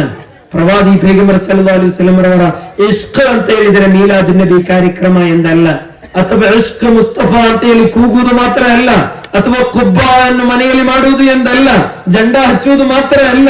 ಇಷ್ಕ್ ಅಂತ ಹೇಳಿದರೆ ನಿನ್ನ ದಿನನಿತ್ಯದ ಜೀವನದಲ್ಲಿ, ನಿನ್ನ ಜೀವನದಲ್ಲಿ ಹುಜೂರನ್ನು ನೀನು ತೋರಿಸಿಕೊಡಬೇಕು. ಹುಜೂರ್ ಎಲ್ಲಿದ್ದಾರೆ ಅಂತ ಹೇಳಿದರೆ ಮದೀನಾದಲ್ಲಿ ಅಲ್ಲ, ನನ್ನ ಹೃದಯದಲ್ಲಿ, ನನ್ನ ಜೀವನದಲ್ಲಿದ್ದೇನೆ ಎಂದು ತೋರಿಸಲಿಕ್ಕೆ ಸಾಧ್ಯ ಆಗಬೇಕು. ನನ್ನ ತಾಯಂದಿರೇ, ಅದಕ್ಕೆ ಒಂದೇ ಒಂದು ಕಾರಣ, ಕುಲ್ ಇನ್ ಕುಂತುಂ ತುಹಿಬ್ಬೂನಲ್ಲಾಹ ಫತ್ತಬಿಊನಿ ಯುಹಿಬ್ಬುಕುಮುಲ್ಲಾಹ್. ಅಲ್ಲಾಹನ ಕುರ್ಆನ್ ಹೇಳ್ತಾ ಇರುವುದು, ನೀವು ನನ್ನನ್ನು ಇಷ್ಟಪಡುವುದಾದರೆ, ನನ್ನನ್ನು ಫಾಲೋ ಮಾಡಲಿಕ್ಕೆ ಬಯಸುವುದಾದರೆ ಹುಜೂರ್ ಅವರನ್ನು ಇಷ್ಟಪಡಿ ಎಂದು. ಇಷ್ಟಪಡಲಿಕ್ಕೆ ನಮ್ಮ ಮುಂದೆ ಇರುವುದು ಸುನ್ನತಿಗಳು ಪಾಲಿಸುವುದು, ಒಳ್ಳೆ ಮಾತು ಹೇಳುವುದು, ಒಳ್ಳೆ ದರೂದ್ ಹೇಳುವುದು. ದರೂದ್ ಹೇಳಿ, ರಾತ್ರಿ ಒಳ್ಳೆ ದರೂದ್ ಹೇಳಿ, ನಮಾಜ್ ಕಲಾ ಮಾಡದೇರಿ, ನಿದ್ರೆ ಸ್ವಲ್ಪ ಕಡಿಮೆ ಮಾಡಿ, ಊಟ ಸ್ವಲ್ಪ ಕಡಿಮೆ ಮಾಡಿ. ದುನಿಯಾದಲ್ಲಿ ನಿದ್ದೆ ಮಾಡ್ಲಿಕ್ಕೆ ಬೇಕಾಗಿ ಬಂದಿದ್ದೇವ? ನಮಗೊಂದು ಜೀವನ ಇಲ್ವಾ? ಇಲ್ಲಿಗೆ ಮುಗೀತಾ? ಸ್ವರ್ಗ ಯಾರಿಗೆ? ಮತ್ತೆ ಇಮಾಮ್ ಬುಖಾರಿ ಅವನಿಗೆ ಮಾತ್ರನ? ಜಂಗೆ ಬದರ್ನ ಸ್ವಾಮಿಗಳಿಗೆ ಮಾತ್ರನ? ನಮಗೆಲ್ಲಿ ಹೋಗ್ಬೇಕಾಗಿಲ್ವಾ? ಅಂತ ನರಕನ ಆಪ್ಷನ್ ನಮಗೆ ಬೇಕಾಗಿರೋದು. ನಮಗೊಂದು ಬದುಕಿದೆ, ಖಬರ್ ಇದೆ, ಹೆಸರು ಇದೆ, ಹುಜೂರ್ ಇದೆ. ಹುಜೂರ್ ಸಲ್ಲಲ್ಲಾಹು ಅಲೈಹಿ ವಸಲ್ಲಂ ಹೇಳಿದರು, ನಾನು ನನ್ನ ಉಮ್ಮತ್ತಿಗೆ ಬೇಕಾಗಿ ಒಂದು ಹೌದುಲ್ ಕೌಸರಿನ ಹತ್ರ ನಿಲ್ತೇನೆ. ಅದು ಇಲ್ಲ ಅಂದ್ರೆ ನಾನು ಮೀಜಾನಿನ ಹತ್ರ ನಿಲ್ತೇನೆ. ಅಲ್ಲೂ ಇಲ್ಲ ಅಂದ್ರೆ ಸುರಾತಿನಲ್ಲಿ ನಿಲ್ತೇನೆ ನನ್ನ ಉಮ್ಮತ್ತಿನ ಸೇವೆಗಾಗಿ. ಆ ಹುಜೂರ್ ನಮ್ಮನ್ನು ಇಷ್ಟಪಟ್ರು, ಎಷ್ಟೋ ಕಷ್ಟಪಟ್ಟಿದ್ದಾರೆ, ತಂದೆ ತಾಯಿಯನ್ನು ಕಳ್ಕೊಂಡ್ರು, ಯುದ್ಧ ಮಾಡಿ ಎಲ್ಲರೂ ಕೂಡ ಅವರಿಗೆ ಒಡೆಯಲಿಕ್ಕೆ ಬಂದರು, ಸ್ವಂತ ಹಲ್ಲು ಕಳ್ಕೊಂಡ್ರು, ರಕ್ತ ಬಂತು ಅವರ ಶರೀರದಿಂದ. ಏನೇನು ನೋವುಗಳ ಜೀವನದಲ್ಲಿ ಅನುಭವಿಸಿಲ್ಲ. ಎಲ್ಲವೂ ಕೂಡ ಈ ಪರಿಶುದ್ಧವಾದ ದೀನಿಗೆ ಬೇಕಾಗಿ ಮಾತ್ರ. ಈ ದೀನನ್ನಿಟ್ಟು ನಾವು ಆಟ ಆಡಕ್ಕೆ ಹೋಗಬಾರದು. ಅಲ್ಲಾಹ್ ಇದು ಕೊಟ್ಟಿರೋದು ತಮಾಷೆ ಅಲ್ಲ. ಇಷ್ಟೊಂದು ದೊಡ್ಡ ನಿಯಮತ್ತು ನಿನ್ನ ಜೀವನದಲ್ಲಿ ಈಮಾನನ್ನು ಕೊಟ್ಟಿದ್ದೀಯಾ, ಈಮಾನಿನಲ್ಲಿ ನೀನೊಂದು ಭಾಗ ಆಗಿದ್ದೀಯಾ ಅಂದ್ರೆ ಅದರ ಶುಕ್ರ ಅದ ಮಾಡ್ಲಿಕ್ಕೆ ಆಗೋದಿಲ್ಲ. ಅದು ಸಿಕ್ಕಿಯೂ ಕೂಡ ನೀನು ನರಕವನ್ನು ಚೂಸ್ ಮಾಡೋದಾದರೆ ನನಗಷ್ಟೇ ಹೇಳಲಿಕ್ಕಾಗುವುದು. ಪ್ರವಾದಿ ಸಲ್ಲಲ್ಲಾಹು ಅಲೈಹಿ ವಸಲ್ಲಂ ಅವರನ್ನು ಇಷ್ಟಪಡಿ ದರೂದನ್ನು ಹೇಳಿ. ಕಳೆದ ವರ್ಷ ನಾನು ಹೇಳಿದ್ದೆ, ಡೈಲಿ ಒಂದು 100 ದರೂದಾದರೂ ಹೇಳ್ಬೇಕು. ನಮಾಜ್ಗಳನ್ನೆಲ್ಲ ಪರ್ಫೆಕ್ಟ್ ಆಗಿ ಮಾಡಬೇಕು, ಅದರಲ್ಲಿ ಯಾವ ಮುಲಾಜು ಇಲ್ಲ. ದಾನ ಕೊಡುವವರಾಗಬೇಕು, ಸದಕ ಕೊಡುವವರಾಗಬೇಕು. ಅದು ಯಾರಾದರೂ, ಅದು ಊರಿಂದ ಯಾರಾದ್ರೂ ನಿಮ್ಮ ಮನೆಗೆ ಬರಬೇಕು ಎಂದಲ್ಲ. ಕೆಲವೊಬ್ಬರು ಮನೆಗೆ ಬಂದು ಅನ್ನ ಅಂದ್ರೆ ರೈಸ್ ಕಳ್ಳತನ ಮಾಡಿದಾಗ ಒಬ್ಬ ಸೂಫಿ ವರಿಯರು ಮೆಲ್ಲೆ ಬಂದು ಅವನ್ನ ಹೆಗಲಿ ಕೈ ಹಾಕಿದ್ರು. ಯಾಕಪ್ಪ ಕಳ್ಳತನ ಮಾಡ್ತಿದ್ದೀಯ ಅಂತ ಕೇಳುವಾಗ, ಮನೆಯಲ್ಲಿ ರೈಸ್ ಇಲ್ಲ ಅಂತ ಹೇಳುವಾಗ ಹತ್ತುಕೊಂಡು ಅವರ ಕಣ್ಣಲ್ಲಿ ನೀರು ಸುರಿಸಿ ಹೇಳಿದರು, ಅಲ್ಲಾಹು ನನ್ನನ್ನು ನಾಳೆ ಪ್ರಶ್ನೆ ಮಾಡ್ತಾನಲ್ವಾ, ಕಾರಣ ನಿನ್ನ ಮನೆಯಲ್ಲಿ ಅಕ್ಕಿಲ್ಲ ಅಂತೇಳಿ ನನಗೆ ಗೊತ್ತಿರ್ಲಿಲ್ಲ, ಇದು ನನ್ನ ಜವಾಬ್ದಾರಿಯಾಗಿತ್ತು. ಊರಿನಲ್ಲಿ ಯಾರಾದರೂ ರೋಗಿಗಳಿರಬಹುದು, ನಡಿಬೇಕು ಒಂದು ದಿನ, ವಾರಕ್ಕೊಂದ್ಸತಿ ಯಾವ್ದಾದ್ರದ್ದು ಮನೆಗೆ ಹೋಗಿ ಯಾವ್ದಾದ್ರು ಕಷ್ಟಗಳಿದ್ರೆ ಆಲಿಸ್ಬೇಕು. ಯಾವ ಧರ್ಮ ಅಂತ ನೋಡ್ಬೇಕು, ಯಾವ ಧರ್ಮ ಆದ್ರೂ ಪರವಾಗಿಲ್ಲ. ರೋಗಿಗಳಿದ್ದಾರ, ಅವರಿಗೆ ನಿಮ್ಮಿಂದ ಒಂದು ಸಹಾಯವನ್ನು ಕೊಟ್ಟಿ, ಅವರೊಂದೆರಡು ಕೈ ಎತ್ತಿ ಈ ಮಗನನ್ನು ಉದ್ಧಾರ ಮಾಡುವಂತ ದುಆ ಮಾಡಿದರೆ ಆ ಸೃಷ್ಟಿಕರ್ತ ಕಬೂಲ್ ಮಾಡಿಯೇ ಮಾಡ್ತಾನೆ. ನಿಮಗೆ ದೊಡ್ಡ MBBS certificate, engineer certificate, political power, law certificate ಇದ್ಯಾವುದು ಅಲ್ಲ, ಅತ್ಯಂತ ಖುಷಿಯ ಸರ್ಟಿಫಿಕೇಟ್ ಇದಾಗಿರುತ್ತೆ. ಆದ್ದರಿಂದ ಇದು ಇಸ್ಲಾಂ ಅಂತ ಹೇಳಿದ್ರೆ ಬರೀ ಜಪಮಾಲ ಇಟ್ಟು ಮಸೀದಿಯಲ್ಲಿ ಕೂರುದು ಅಂತಾನ, ನಮಾಜ್ ಮಾತ್ರ ಮಾಡೋದು ಅಂತಾನ. ಇದೆಲ್ಲವನ್ನು ಸೇರುವಾಗ ಇಸ್ಲಾಂ ಆಗೋದು. ಇದೆಲ್ಲ ಒಂದು ಮಿಸ್ ಆದ್ರೂ ಕೂಡ ಇಸ್ಲಾಂ ಅಲ್ಲ ಆಗಲ್ಲ. ಬಡವರಿಗೆ ಸಹಾಯ ಮಾಡೋದು, ನೋವಿನಲ್ಲಿರುವವರಿಗೆ ಹೋಗಿ ಸ್ಪಂದಿಸುವುದು, ನಮಾಜ್ಗಳನ್ನು ಮಾಡೋದು, ದರೂದ್ಗಳನ್ನು ಹೇಳೋದು, ಒಳ್ಳೆಯದನ್ನು ಮಾಡ್ತಾ ಇರೋದು, ಇದಾಗಿದೆ ಇಸ್ಲಾಂ. ಎಲ್ಲ ಸೇರೋ ಸಂಪೂರ್ಣ ಜೀವನ ದರ್ಶನ ಆಗಿದೆ ಇಸ್ಲಾಂ. ಆದ್ದರಿಂದ ಆ ರೀತಿ ಜೀವನವನ್ನು ನಡೆಸಲು ನಾವೆಲ್ಲರೂ ಕೂಡ ಪರಿಶ್ರಮ ಪಡಬೇಕು. ನೀವೆಲ್ಲರೂ ಕೂಡ ಪರಿಶ್ರಮ ಪಡಬೇಕು. ಎಷ್ಟೊತ್ತು ಕಷ್ಟಪಟ್ಟು ಇಲ್ಲೆಲ್ಲ ಕೂತು ನಿಮ್ಮನ್ನು ಆಲಿಸಿದ್ದೀರಿ. ಅಲ್ಲಾಹ್ ನಿಮಗೆಲ್ಲರಿಗೂ ಕೂಡ ತೌಫೀಕನ್ನು ಕೊಡಲಿ, ಬರಕತ್ತನ್ನು ಕೊಡಲಿ. ನಿಮ್ಮೆಲ್ಲರ ದುಆಗಳಲ್ಲಿ ನನ್ನ ಪ್ರೀತಿಯ ತಂದೆ ತಾಯಂದಿರನ್ನು, ಅಣ್ಣ ತಮ್ಮಂದಿರನ್ನು, ಮಕ್ಕಳನ್ನು, ಶಿಷ್ಯಂದಿರನ್ನು, ಗುರು ಹಿರಿಯರನ್ನು, ಮದ್ರಸಾಗೆ ಸಹಾಯ ಮಾಡುವವರನ್ನು, ಸಹಕರಿಸುವವರನ್ನು ನಿಮ್ಮ ದುಆಗಳಲ್ಲಿ ಯಾವತ್ತೂ ಕೂಡ ಸೇರಿಸಬೇಕು. ಇನ್ಶಾ ಅಲ್ಲಾಹ್ ನಾವೆಲ್ಲ ದುಆಗಳಲ್ಲಿ ನಿಮ್ಮನ್ನೆಲ್ಲರನ್ನು ಕೂಡ ಸೇರಿಸ್ತೇನೆ. ಇಲಕ್ಕಲಿಗೆ ಬರುವಾಗೆಲ್ಲ ನೀವೆಲ್ಲರೂ ಕೂಡ ನಮ್ಮ ಸಿದ್ರಾ ಅಕಾಡೆಮಿ ಇಲಕ್ಕಲಿಗೆ ನೀವು ಬರಬೇಕು. ಯಾವಾಗ ಇಲಕ್ಕಲಿಗೆ ಬಂದಾಗಲೂ ಕೂಡ ಒಮ್ಮೆಯಾದರೂ ಇಲಕ್ಕಲಿಗೆ ಬರಬೇಕು. ನನ್ನ ವಯಸ್ಸೆಲ್ಲ ಕಂಪ್ಲೀಟ್ ಹೋಯ್ತು, ಕಡಿವಾಳಕ್ಕೆ ನಿಮ್ಮ ವಯಸ್ಸು ಸಮರ್ಪಿಸ್ತಾ ಇದ್ದೇನೆ. ನೀವೆಲ್ಲರೂ ಕೂಡ ಇಲಕ್ಕಲಿಗೆ ಬರುವಾಗ ಬರಬೇಕು, ದುಆ ಮಾಡಬೇಕು. ಈ ಸಮಾಜದಲ್ಲಿ ಏನಾದರೂ ಸಮಾಜಕ್ಕೆ ಉಪಯುಕ್ತವಾದಂತಹ ಎಜುಕೇಶನ್ ಫೀಲ್ಡ್ ನಲ್ಲಿ ಒಳ್ಳೆ ಸೇವೆಯನ್ನು ಮಾಡಲಿಕ್ಕೆ ಸಿದ್ರಾ ಫೌಂಡೇಶನ್ಗೆ ಸಾಧ್ಯ ಆಗಬೇಕು. ನಿಮ್ಮ ದುಆ ನಿರಂತರವಾಗಿರಲಿ ಎಂಬ ಬೇಡಿಕೆಯನ್ನು ನಿಮ್ಮ ಮುಂದೆ ಇಡುತ್ತಾ, ನನ್ನ ಎಲ್ಲಾ ದುಆಗಳಲ್ಲಿ ಕಡಿವಾಳದಲ್ಲಿರುವಂತಹ ಸರ್ವ ಧರ್ಮ ಪಂಥದಲ್ಲಿರುವಂತಹ ಎಲ್ಲರನ್ನು ಕೂಡ ಸದಾ ಸಮಯ ನಾವು ನೆನಪಿಸ್ತೇವೆ ಎಂದು ಮಾತು ಕೊಟ್ಟು, ನನ್ನ ಮಾತುಗಳಲ್ಲಿ ಅವನಿಗಾದರೂ ಬೇಜಾರಾಗಿದ್ದರೆ ನೀವೆಲ್ಲರೂ ಕೂಡ ಕ್ಷಮಿಸಬೇಕು ಎಂದು ಹೇಳಿ ಮಾತುಗಳಿಗೆ ವಿರಾಮ. ಆಖಿರು ದಅವಾನಾ ಅಲ್ಹಮ್ದುಲಿಲ್ಲಾಹಿ ರಬ್ಬಿಲ್ ಆಲಮೀನ್. ಅಸ್ಸಲಾಮು ಅಲೈಕುಂ ವರಹ್ಮತುಲ್ಲಾಹಿ